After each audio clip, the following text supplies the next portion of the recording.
అందరికీ ప్రభు అయిన యేసుక్రీస్తు నామములో నా హృదయపూర్వక వందనాలు తెలియజేస్తున్నాను. ఈరోజు అంతర్జాతీయంగా పిలువబడే అనేక మంది గొప్ప గొప్ప పేర్లు ఉన్నటువంటి దైవ సేవకులకి నా హృదయపూర్వక వందనాలు. నేను ఈ దైవ సేవకుల కొరకు ఈ వీడియోని పెడుతున్నాను. దయచేసి క్రైస్తవ ప్రపంచమా, మీరంతా నన్ను తప్పుగా తీసుకోవద్దు. ఈ విషయాలు మీకు అందరికీ తెలియాలి. తెలియకపోతే క్రైస్తవ విశ్వాసులు చాలా మంది నష్టపోతారు. మరి ముఖ్యంగా నా యొక్క ఈ వీడియో ఎవరికంటే గొప్ప దైవజనులు అని పిలువబడేటువంటి వీరికి. సార్, పెద్ద పాస్టర్లు, పెద్ద పేరున్న పాస్టర్లు మీకే సార్. ఈ వీడియో ఎంతవరకు వెళ్తుందో అంతవరకు షేర్ చేయండి. ఈ వీడియో మీకు ఎందుకు పెడుతున్నానంటే, మీరంతా సేవకులు కదా, ఎన్ని కష్టాలు పడి ఈరోజు మీరు పరిచర్యలో గొప్ప స్థాయిలో ఉన్నారు. అన్ని కష్టాలు పడిన మీకు ఈరోజు దేవుడు సుఖాన్ని ఇచ్చాడు కదా. ఆ సుఖం మీ పర్సనల్ రూమ్స్ లోనే పెట్టుకోవచ్చు కదా. పేద పేద సేవకులు పిలుస్తుంటే వాళ్ళ కూటాలకు వచ్చి మైకులు బాగలేవని, స్పీకర్లు బాగలేవని, నీకు ఏసీ రూమ్ ఇవ్వలేదని, నీకు అడిగిన తిండి పెట్టలేదని, అడిగిన కానుక ఇవ్వలేదని, మరి నువ్వు ఎట్లా శ్రేష్ఠుడు అవుతావు ప్రభు దృష్టిలో? ఎలా శ్రేష్ఠుడు అవుతావు? 4 వాక్యాలు చెప్పేస్తే నలుగురు దగ్గరికి వెళ్ళి ఆ పెద్ద పెద్ద కానుకలు తీసేసుకుంటే, నీ గొడ్డలు, నువ్వు వేసుకున్న చెప్పులు, నువ్వు తిరిగే కార్లు, నువ్వు కొట్టుకున్న సెంటు కంపులు, వీటిని చూసి నిన్ను గౌరవించాలా? నిన్ను గౌరవించాలా పాస్టర్ గారు? అసలు నువ్వే బావు పరలోకానికి. అర్థమవుతుందా? ఈరోజు నిన్ను తిడుతున్నా, నేను కూడా పరలోకానికి పోను. కానీ ఏదో చిన్న మార్పు ఉంటది. ఒక మార్పు కలగాలి. నిజమైన క్రైస్తవుడు ఎవడైనా అయితే దీన్ని షేర్ చేసుకుంటాడు. ఎందుకంటే నేను ఫేమస్ అవ్వాలని కాదు, నాకు అవసరం లేదు ఈ ఫేమస్. ఎందుకంటే మరుగై సేవ చేయడం నాకు ఇష్టమే.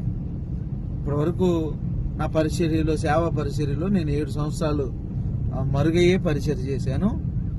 ఇక మీదట కూడా అలాగే చేస్తాను. ఓకేనా? ఇలాంటి దుర్మార్గుల వల్ల అనేక మంది సేవకులు సంఘాల్లో సమాధానం లేక అప్పులు పాలైపోతున్నారు వీళ్ళ సుఖాల కోసం.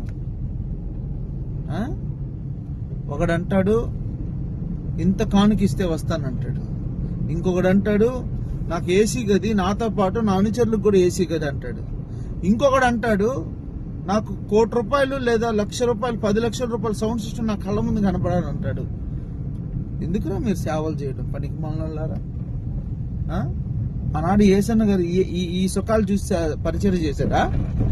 లేకపోతే ఆర్ఆర్కే మూర్తి గారు ఇలాంటి సుఖాలు చూసి సేవలు చేశారా? లేదా రాజబాబు గారు ఇలాంటి సుఖాలు చూసి ఏమన్నా సేవ చేశారా? వారు ఉన్నంతలో దేవుని కొరకు అనేకులను రక్షించడానికి శ్రమ పడ్డారు కాబట్టే దేవుడు వాళ్ళని ఉన్నత స్థాయిలో ఉంచాడు. ఈరోజు మనం సేవకులుగా అనేకుల మందిని మనం పిలుచుకుంటున్నాం, పెద్ద పెద్దోళ్ళని తలుచుకుంటున్నామంటే వాళ్ళు ప్రభు కొరకు చేసినటువంటి అనేక త్యాగాలు మనకు కనపడుతున్నాయి. అర్థమవుతుందా?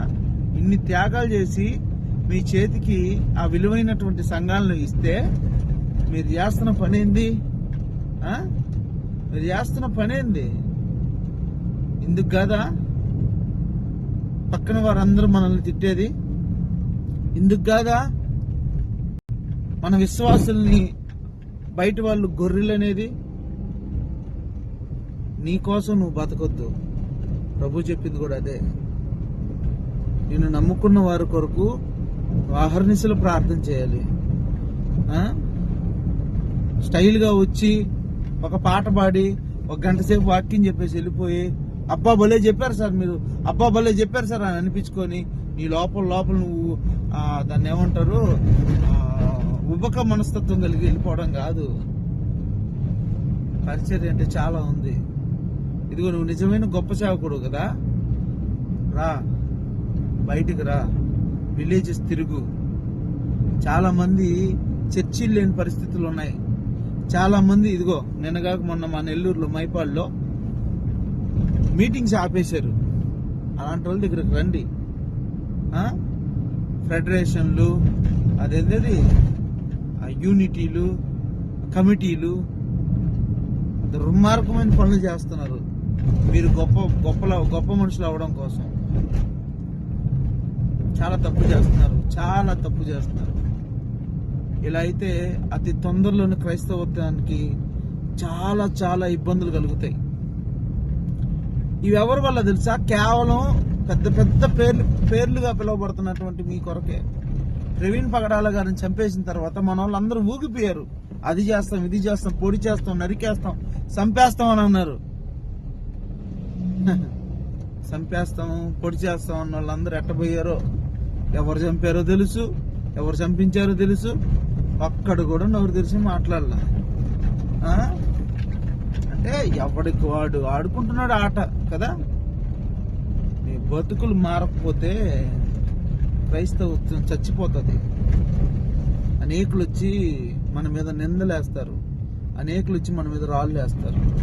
ఆ రాళ్ళు వాళ్ళు వేయడంలో తప్పులే. ఎందుకంటే వాళ్ళు వేయడానికి ప్రధాన కారణం ఎవరంటే మనమే. మన స్వార్థమే. మనం మాత్రమే గొప్ప వాళ్ళనే స్వార్థమే. క్రైస్తవత్వంలో ఇది లేదని వాళ్ళు కూడా చెప్తున్నారు, కానీ మనం చేసేది అదే. ఇంకనూ మీ బ్రతుకులు మార్చబడకపోతే మీరు సేవ చేయడం వేస్ట్. ఇప్పుడు దాకా సంపాదించిన సంపాదన ఉంది కదా, దాన్ని పట్టుకొని ఎక్కడైనా ఒక మంచి ఫామ్ హౌస్ తీసుకొని తిని తాగి సుఖించి భద్రంగా ఉండండి, సరేనా? వరస్ట్ సేవకులు ఉన్నారు మనకు, వరస్ట్ సేవకులు. అలా వీళ్ళు పేరు కాల్చిన వాళ్ళు. ఇంకో విషయం చెప్పనా, రేపు ఈ వీడియో చూసి నాకు తెలిసి ఇది పెద్ద పెద్ద పోదేమో, చూసిన ఒక్కడైనా కూడా దీన్ని షేర్ చేయండి. ఇంకో మాట ఏంటంటే, దీనివల్ల నా ఫ్యామిలీ వాళ్ళు కూడా నన్ను తిట్టచ్చు, నాకు తెలిసిన సేవకులు కూడా నన్ను దూరం పెట్టచ్చు, నాకేమి ఇబ్బందిలే, సరేనా? ఒక్కడు విశ్వాసంగా ఒక్కడు